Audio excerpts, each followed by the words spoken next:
Hello everyone. So I'm up here in Davenport, New York. It's wonderful. And I thought I'd show off some DIY gear I've been making. Um,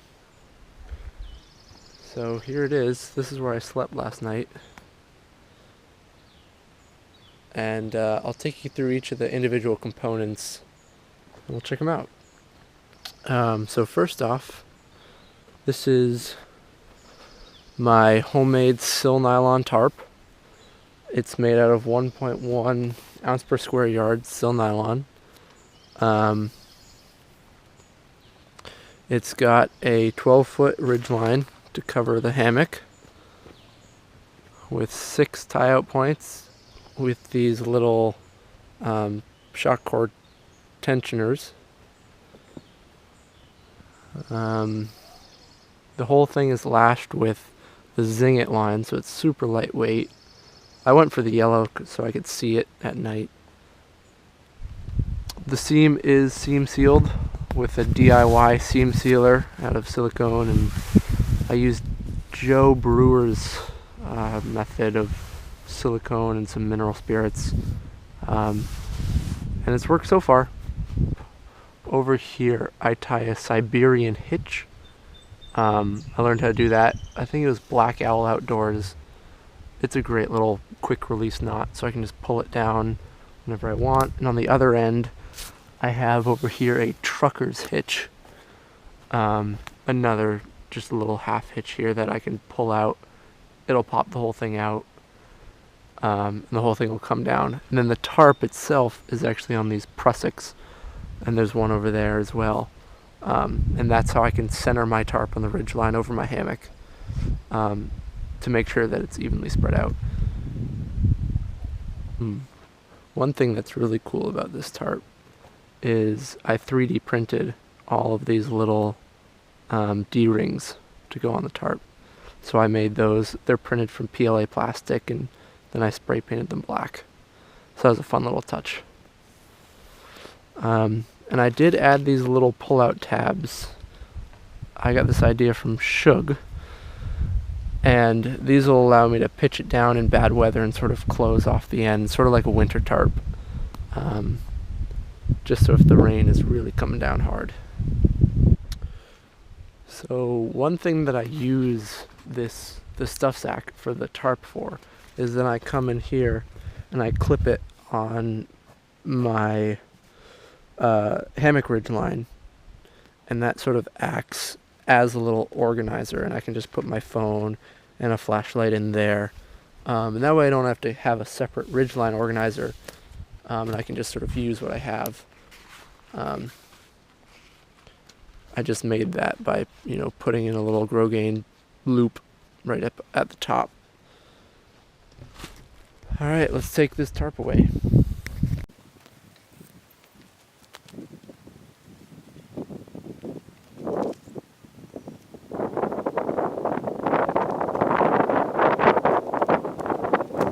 One thing I forgot to mention was that I used these little Vargo titanium tent stakes. I think they're 6¼ inches long or something like that. And I just dipped the end in a little yellow paint so I can see them better, because they're kind of hard to see being that dull gray. And I just tie a little marlin spike hitch on my tie-out lines, which is the same knot I use for hanging the hammock with the whoopee sling, so I already knew that. It's just a quick release, so when I pull the stake out, the guy line just becomes straight again. I don't have to worry about that.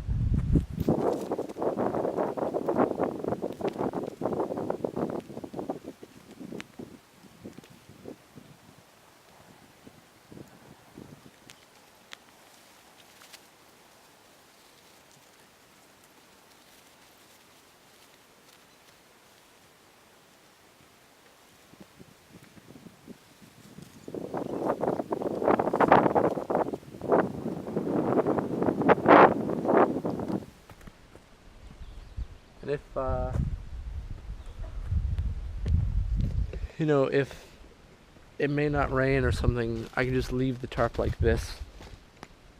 So it's all hung up, but it's not yet, strung, and I'll just leave it like that.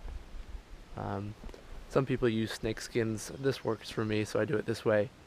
And there it is, and I'll just tie up the ridgeline and pack it into the top.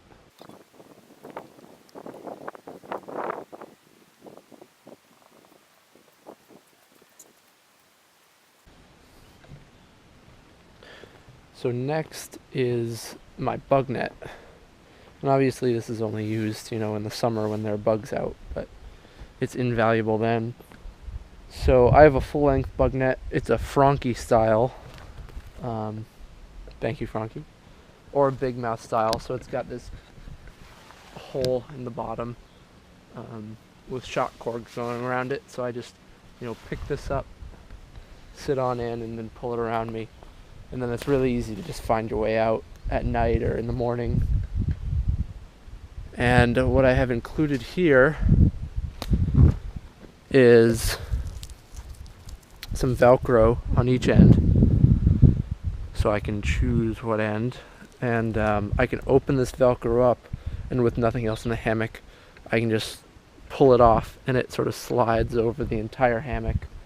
And then the bug net's sort of just grouped on one end. And so it's not buggier, so I can pull that away and not have to deal with it. And that all goes in its stuff sack.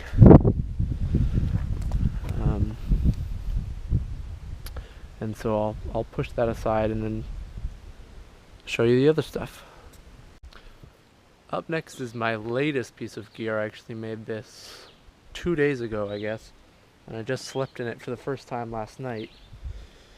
It is my DIY top quilt. Now, this sort of goes, I'll just talk about insulation, I guess, but I use a camping pad since I got one for Christmas. I don't have an underquilt yet. I may make one soon, but I decided to go with the top quilt just because I thought it would be a bit easier to start with, and I had more need for one. So this is my latest. It is gray and black, 1.1 ounce ripstop nylon. It is calendared, but I did not use down. I used 5.0 ounces per square yard Climashield Apex from Ripstop by the roll, and it was great stuff. So basically I just hemmed the entire thing and flipped it inside out. And I did go for a sewn in foot box there. And that way it'll keep me toasty warm. And it did so last night. It only got down to low 50s, so it hasn't really been tested yet. They say it'll be good down to about 30 degrees. So if I stay warm on a 40-degree night, I'll be happy. But I'm super excited about this. It's super comfortable. Really, really fun. Really, really fun stuff. So then we'll talk a little bit about the camping pad. The underquilt I may make will be a matching one to this, probably using Climashield, just because it's less expensive. And it works just fine. I have in here an LL Bean sleeping pad. It is, I think it weighs just over a pound, but this thing's great. Inflatable, really quick, and it keeps you warm, so that's what matters. And one thing that's kind of fun about this sleeping pad is it kind of holds the hammock in shape, so it kind of gives you, it gives you that diagonal lay position, and you sort of have to fit with that because you want to stay on the camping pad. And so it sort of defines your sleeping area for you, which is kind of fun. So that's the insulation. More to come on that underquilt, but we'll see. And one more piece is the hammock. That's it.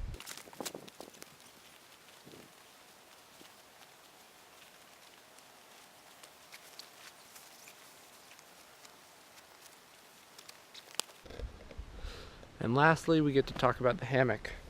which was my first piece of DIY gear. And it's really what got this whole train started. So this is my hammock. It is 1.1 ounce per square yard polyester ripstop. I went with the polyester because it was on sale, and they said it, had some better properties than nylon, so I went with that.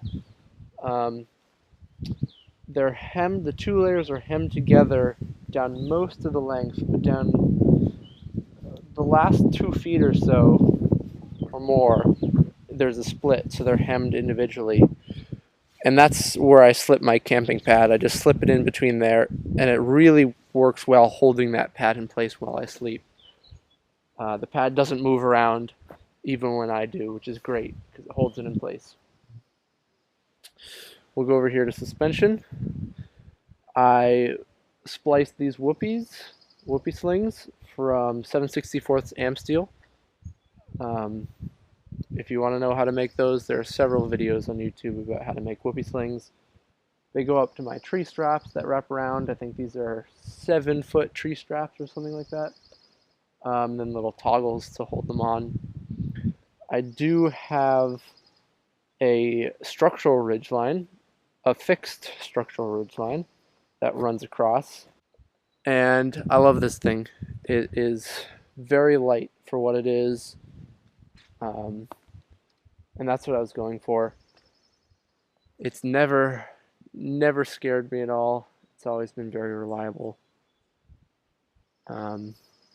I did not whip the ends. They have sewn channels in the ends, which I threaded the whoopie slings through. Right there, you can see.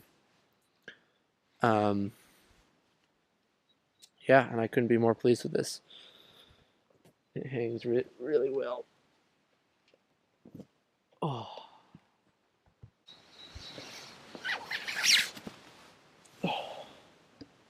And there you go. The other thing is my dog loves it when I lie in the hammock. Hi there, Bana. She always wants to join me, but she can't.